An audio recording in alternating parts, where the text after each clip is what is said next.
I've realized recently that the internet has become a how to be a person. It just, how are you supposed to win this guy over? How to move on after a breakup? How to gain a following? How to. And honestly, I just don't vibe with any of it. And I've been having a bit of an internal conflict in how I want to show up online, because it's always been authentic. I've always wanted to come and have a presence where I share the real, and I share in a way where I'm like, guess what? This really, really is happening to me and I'm struggling, but I'm gonna also walk you through how I'm gonna work through it. Even as I have found my way back into working with people and holding space for people and just loving what I do, it never has taken away from the fact that I'm also still a human on a journey, and I also still go through things. And actually, me going through a lot of the things I've gone through makes me a good therapist. It's what gives me my superpower, is because I'm like, guess what? I can hold all of these emotions and feelings and experiences within myself. I'm very comfortable holding space for you to go through all of these experiences. And there is this narrative that as a coach or as a therapist, I'm supposed to be having this online presence of almost like omnipresence, as if I have everything in life figured out, and that I'm not going to ever have a struggle in life, because guess what? Because I'm a therapist or a coach, everything's perfect. And I just don't vibe with that. I don't vibe with that at all, because I just don't think that's a fair way to even tell our clients what healing looks like. And healing is so important to me because I had been so very broken that I take it so personally. So there's so many ways in which I see us using the word healing and just using therapeutic approaches and terms is like a way of harm. So I am just here to say, I want to debunk some things. I want us to just be really real with each other. I am not here to make myself palatable for other people. I am here to share the authentic human experience that I am going through. I don't vibe with 95% of the way therapy is being displayed on the internet right now. I don't vibe with a lot of things happening on the internet right now. And that's why I have been quiet about so many things, because I know that there is a lot of noise. There is a lot of noise on the internet, and I don't want to add to it. I also know that I'm being called to have a presence online. There's a part of me that so desperately wishes I did not need to have an online presence. I didn't feel called to come share my story. I didn't feel as if I'm given these words and these messages on purpose, because I just can't be bothered with always having to sort out what the right thing to say is. And yet another part of me knows it's my responsibility, because it's like what is being put in my heart and soul. And with so much noise happening in the world right now and so much chaos, I want to be very meticulous about what I respond to, what I'm giving my attention to. But that does not mean I am complacent. That does not mean I do not care. It means that I am being strategic, because we've got to choose where is the place that we are going to be of most impact, and that is where our energy needs to go. It's not to say that we're not caring or aware of what is going on, but it can't be where we are putting our main focus. Because if we're putting our focus on every single issue happening in the whole wide world, we're gonna have whiplash. There's just way too much. According to the internet, in order for me to have a following or to have influence, I am now supposed to follow a certain set of rules. I'm supposed to show up as though I have everything figured out, because I'm a therapist and a coach, and I'm supposed to position myself as though I am above y'all. First of all, I have spent most of my online presence intentionally taking myself off a pedestal, because no one belongs on one. I am not above anybody. I do have a certain perspective on life that I consider to be a privilege. I am able to see a bigger picture that a lot of people sometimes lose in the process of being overwhelmed by their situation. It's a privilege, and it's something that I have had ingrained in me since childhood. My mom did a really great job at teaching perspective and teaching me to find a lesson in the middle of some really hard things and reminding me of the gratitude that still exists even in the midst of chaos. And because I had that foundation and I have built it for 40 years, I have a very privileged perspective of life. That's why I share the realities of, even though I consider myself to be in a really healed and healthy place, I still have anxiety. My first response often is still an anxious response. And I never want to lie and be like, guess what? It's all gone. Guess I don't have any hard feelings. Like, nothing bad happens. I'm never triggered. Everything's rainbows and sunshine, because I am just not here for that kind of healing. I'm not here for the fake parts of the internet. I'm here for the depth. I am here to teach you that our human experience is so layered and beautiful and hard and chaotic and challenging and all over the damn place, but so very worth it. Because even though sometimes my first response is still like, I don't have time for that. I don't have the energy for that. I don't know how I'm going to handle this. Panic, I always work back out to figuring it out. I always find my way back to my power. And that is a beautiful position to be in, a privileged position to be in. And it's why I share myself in a way that I do, where I say, guess what?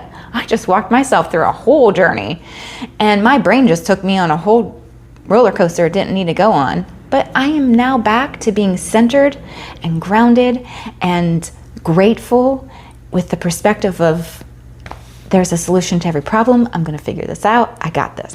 According to the internet, I shouldn't do that. I should just come on here and say, hi, these are the 10 ways for you to heal yourself, and feed you a disillusioned reality that once you're healed, you're never triggered. Once you're healed, you never have a trauma response. Once you're healed, you never feel panicked. And I think that's one of the ways in which I'm not vibing with how therapy and coaching is showing up online. I don't vibe with the idea that we're never supposed to be triggered. And I don't vibe with the idea that we're supposed to cut everyone off because of boundaries. And I don't vibe with the idea that it's supposed to be good vibes only. I just don't resonate with the idea that we're supposed to not have 10 feelings within a day based off of like the realities that's going on. I don't resonate with the idea that I'm supposed to show up as if I have every single thing in my life figured out to be in a position to be able to help you. That's not fair to anyone, especially the people I'm working with. And you know, I'm a confident human. I really am confident in my ability to help people. I'm confident in my ability to manage life. I'm confident in my ability to communicate and to correct when I've done harm, or to speak when someone's done harm to me. I am confident in my creativity. I am confident in my purpose. And I oftentimes think people assume to display the confidence you're feeling, you're supposed to come on as if everything is figured out. I feel like people assume healing means that you get rid of all of your triggers, you're never triggered again, and that you just walk around in this peaceful presence, nothing angers you, nothing ever annoys you, and we love everyone, and we hold space for everyone, and we have like maximum capacity for everything. And I just all a bunch of BS, to be fair. Like, I think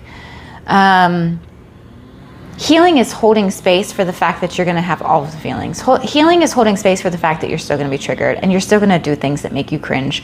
And sometimes your first response still is going to be anxiety. And sometimes your first response is going to be, I don't have energy for that, when you know that you clearly do. Sometimes your first response is still going to be the trauma response. And it's accepting that. And it's saying, you know what? I don't have to show up perfectly to show up healed. And I don't have to figure out, oh, I love myself so much that I'm never going to be triggered again in order to be like in a loving relationship with people. Healing is a lifelong journey, but we can't be so focused on healing that we're not living, that we're not engaging with people's lives, that we're not focusing on what's going on in the community. Like, oh, I'm sorry, I'm not healed enough to be a part of this change, or I'm sorry, I'm not healed enough to talk to this person because they're a trigger to me. I just feel like we've become so reactive and isolated, and we use healing and boundaries as excuses, and it genuinely does harm to the fact that healing and boundaries need to be a focus in people's lives.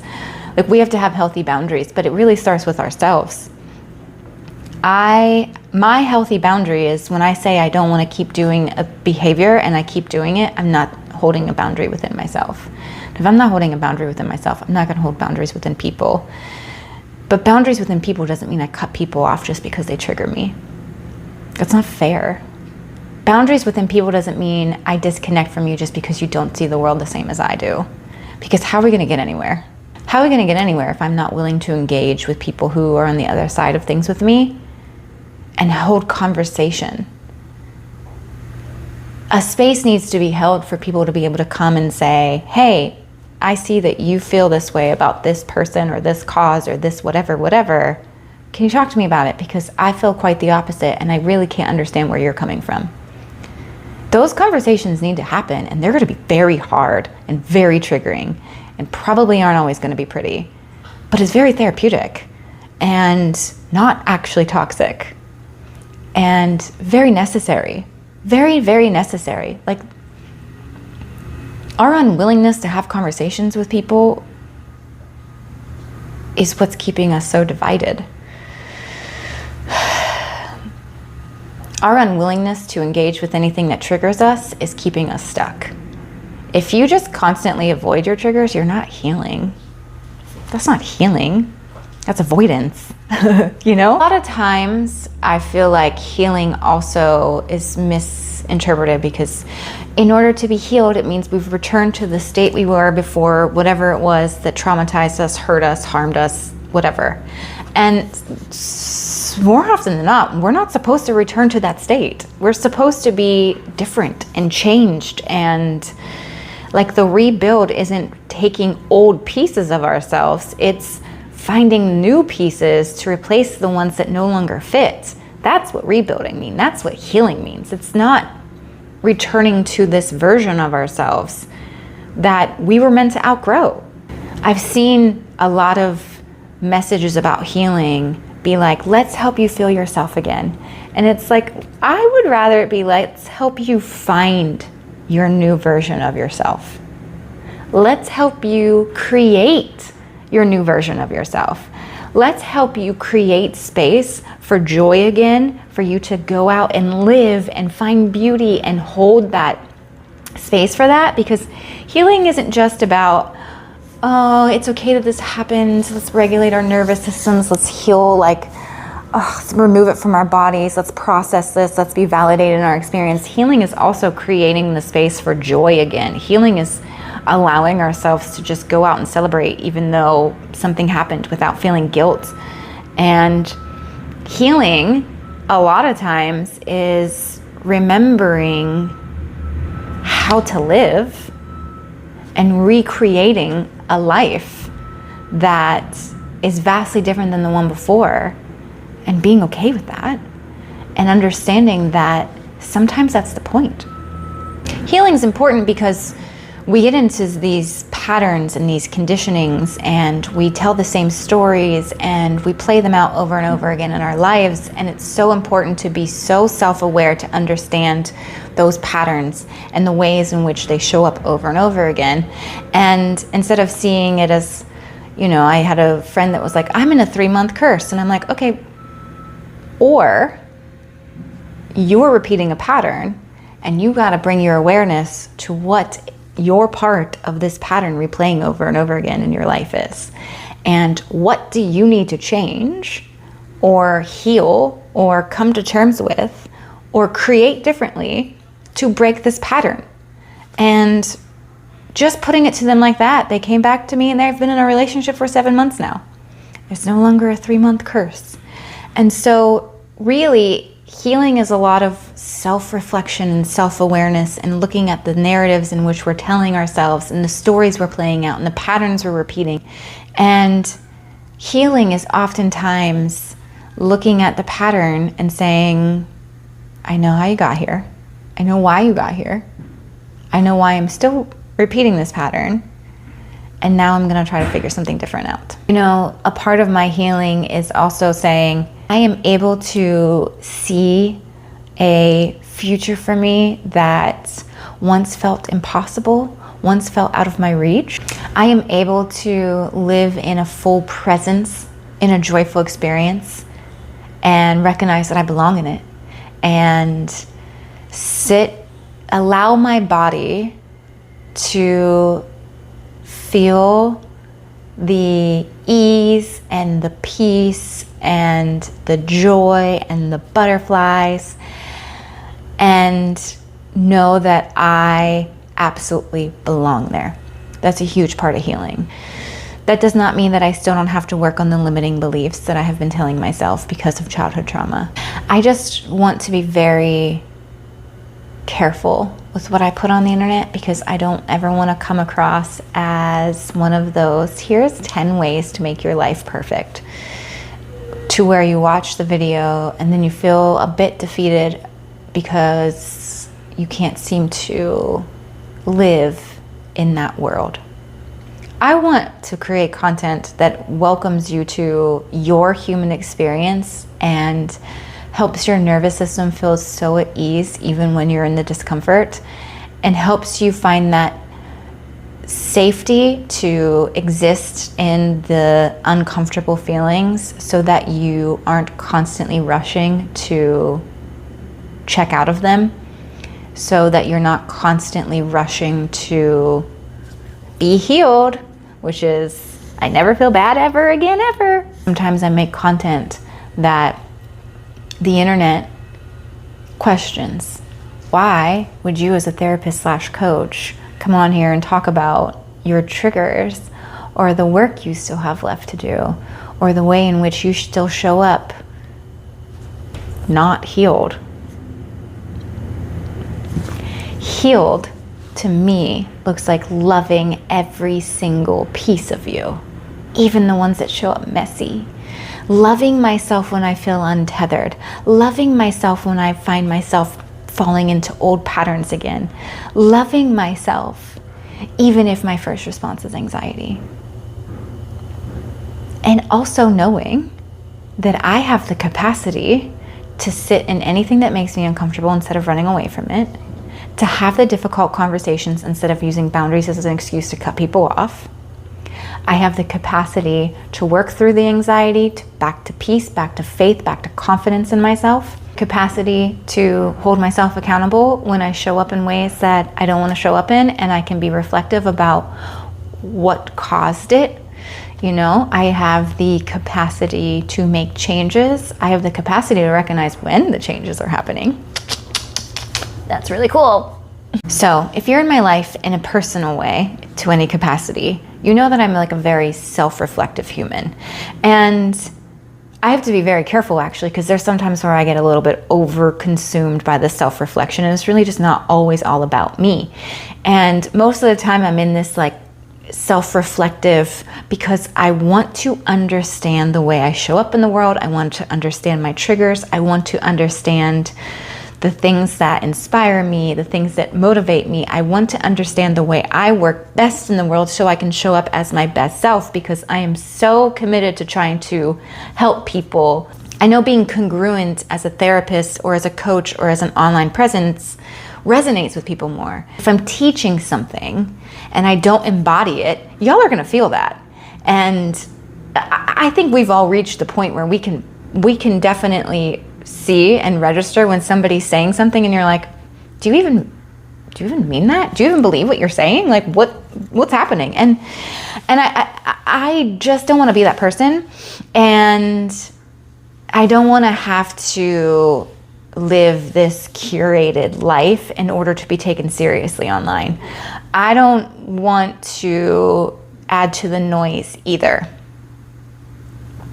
My biggest hope for everyone out there is that they give themselves the space to show up in joy, the space to show up in their fear, the space to hold their discomfort instead of rushing it away for good vibes only.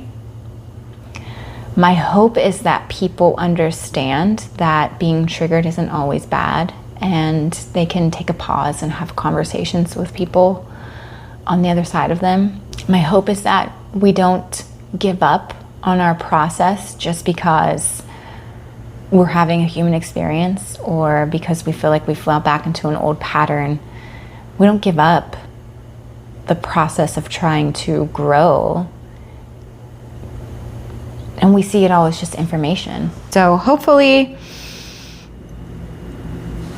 this just gives you a little glimpse of how important helping people heal is, that I keep showing up and pushing myself through the resistance of not wanting to, and sometimes the awkward feelings, oftentimes the awkward feelings. And I know that actually pushing myself through the awkward feelings has really, really, really been a very big point of growth for me, because showing up even when you feel awkward is one of the most empowering things you can do when you have social anxiety, because that's one of the most impactful ways to gain confidence within yourself, is doing the things that make you feel uncomfortable and doing the things that you are anxious about.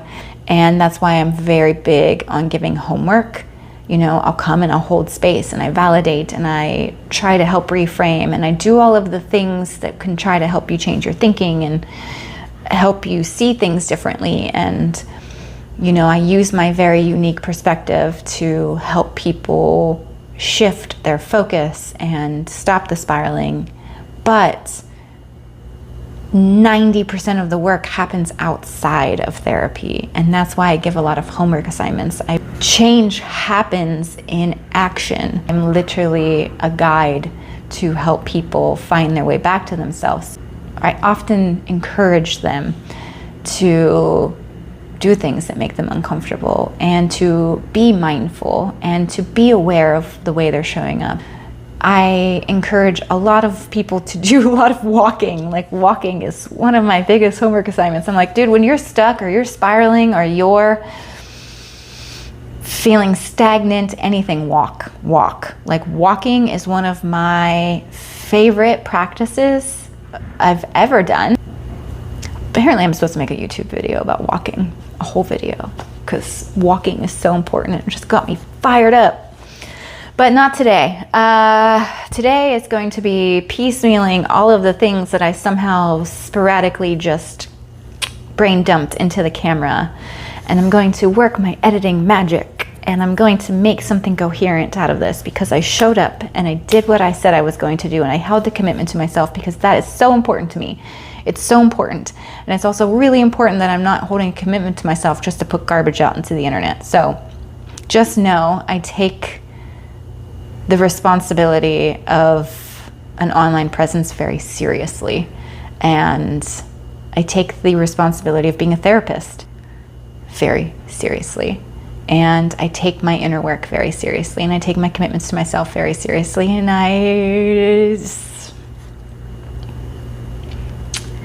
I'm here for whatever this just was. Please be good. Anyways, we shall have a mini dance party for the fact that I didn't want to do this and that I did.